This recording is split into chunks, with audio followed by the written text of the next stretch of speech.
Welcome back to episode 3 of the Land Rover Discovery Sport salvage vehicle that I purchased from the auctions.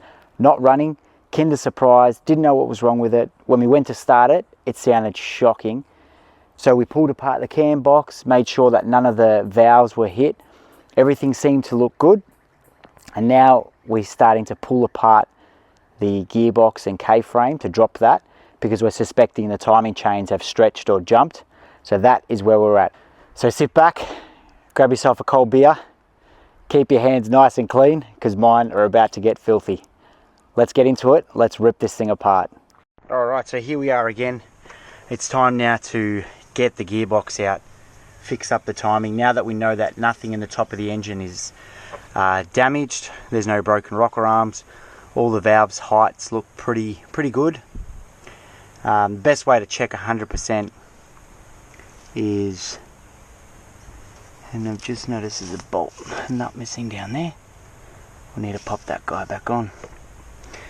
Best way to check to 100% be sure that the valves at the top of the engine are sealing, they haven't been hit, is to do a leak down test. But because time is of the essence of this one, because we need to get it running to get it on the road, we need to just keep pushing through. Alrighty, so we'll get a nut back on this one here. I'll find a nut, put that on because I'm going to forget later. And then we're going to pull all this top of the section off, intercooler, push it to the side and get cracking right into it. Let's get it done. Okay, it's a bit dark under here. I don't have a work light with me, but we've just disconnected the steering column, 10mm bolt, and I've put a little paint mark or pen mark here and here to just make sure we're lining up 100%. So that's one precaution we've done. But if we reposition it when it comes back in and we put the steering shaft on incorrectly and the steering wheel's out, what can happen is we can break the clock spring, which activates the airbag. So what I've done is to secure it, to make sure, just as a preventative, I've wrapped the seatbelt round and clipped it in, so then that way it's only got minute movement. But if we were to position it slightly out, as the wheel rotates round, it has a clock spring in here, and that clock spring is what activates the airbag. And we definitely don't want to break that. It's like an old, how they work is it's like an old cassette tape with the ribbon inside, and the ribbon can tear if the steering was incorrectly positioned, and it hyperextends it, and basically it causes it to tear. Cool, so that's done. So everything inside the car is done. Now we're going to carry on with the top of the engine compartment in there. It's a bit of a mess, but we need to get this done. So here I could see inside the throttle body it was full of oil. So I was trying to clean it out to get a better view inside. And as I started looking through the throttle body, I noticed something bad. Oh wow. So I took the throttle body off to feel the turbo's shaft play, to see how much play was in it and to determine the extent of the damage inside that turbo. So our next step was to pull off the intercooler piping and inspect further. So I've got the pipe off, and the pipe is just full of oil. It's made a mess of oil absolutely everywhere.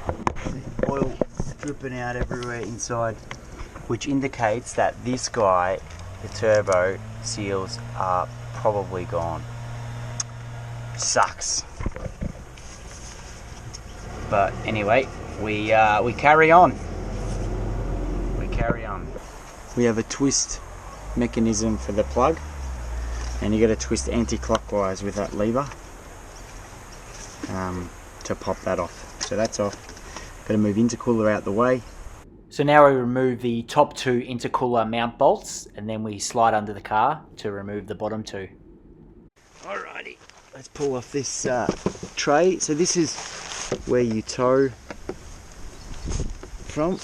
Let's hope they come off easy. You're probably thinking, wow, yuck. This guy's working on the floor. Yuck is the correct word. There's one out. And this will give you access to the tow hook, but also I'm hoping it will give me a bit better access to the front.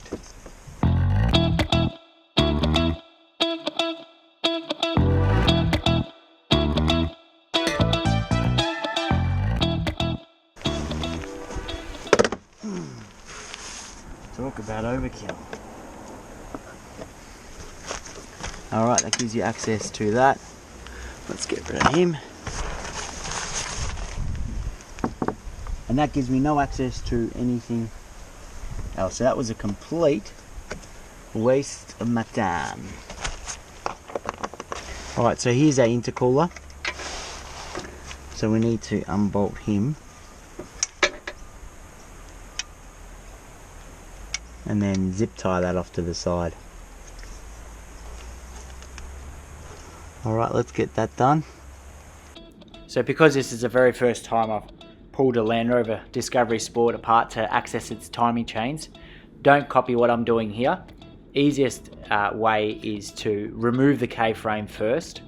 So once you remove the K-frame and the control arms, then it gives you more access to the bottom of the gearbox and life is a lot easier.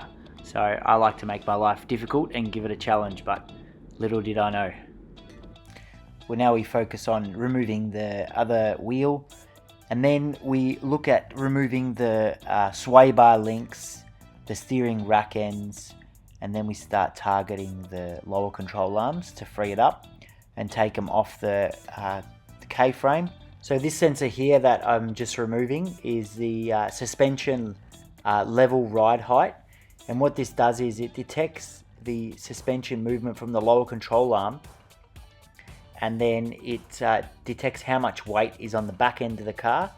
And when the suspension is lifted or lowered, it'll adjust the headlights aim accordingly. So it will tilt your headlights down or upwards, providing on how much weight is in the vehicle, so you're not blinding oncoming traffic. So now I remove the other side's lower control arm. A few bolts, one at the front of the control arm and two at the rear. And then once we have that free, we are almost ready to lower the K-frame. So now it's just a matter of removing the bolts that actually bolt the K-frame onto the rails of the vehicle. And then we can get that out of the way. Once that's out of the way, it gives you so much room and access to the gearbox, and it makes life easy. This is probably the hardest thing, I think, of the job, is tackling the K-frame. Especially reinstalling it, it is quite difficult. So I was able to remove the drive shaft nut on the driver's side, or the right hand side, and the drive shaft, I was able to get that out. But on the passenger side, I couldn't remove the drive shaft from the wheel bearing hub, so I just left that together and we removed the whole drive shaft.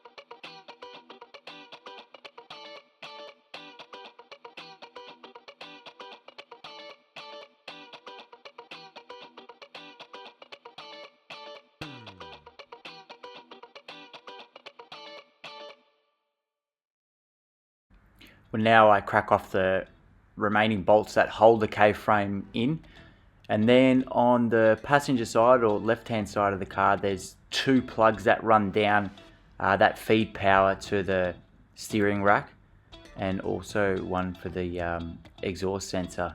So they're a bit of a nightmare to get rid of, but once they're unplugged, then I remove the rest of the K-frame and drop it on the floor.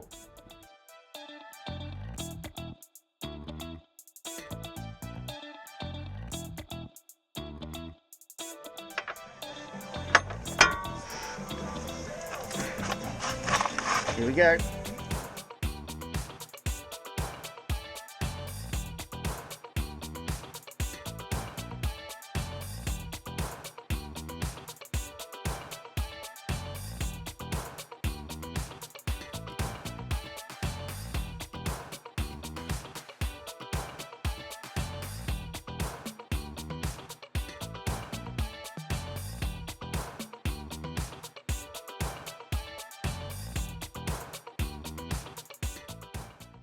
Well, there we have it. The K-frame is out, and now I'm just giving it a really good degrease and wash up to clear away all the oil residue and the muck.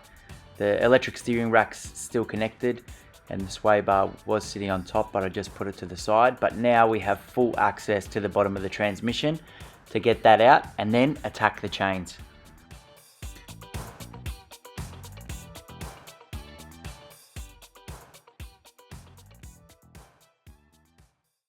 Well, as always, thanks so much for watching, guys. If you haven't already done so, now's a really good time to click that subscribe button down below so you don't miss any of the content soon to come. We've got plenty of videos that need editing and uploading, so we're going to get those out to you soon. But please give us a thumbs up for this video, and if you'd like, leave us a comment down below if you have any questions on this video, or perhaps you're trying to tackle a Land Rover as well. I'll try and answer them to the best that I can. But as always, we'll see you guys on the next one. Peace out.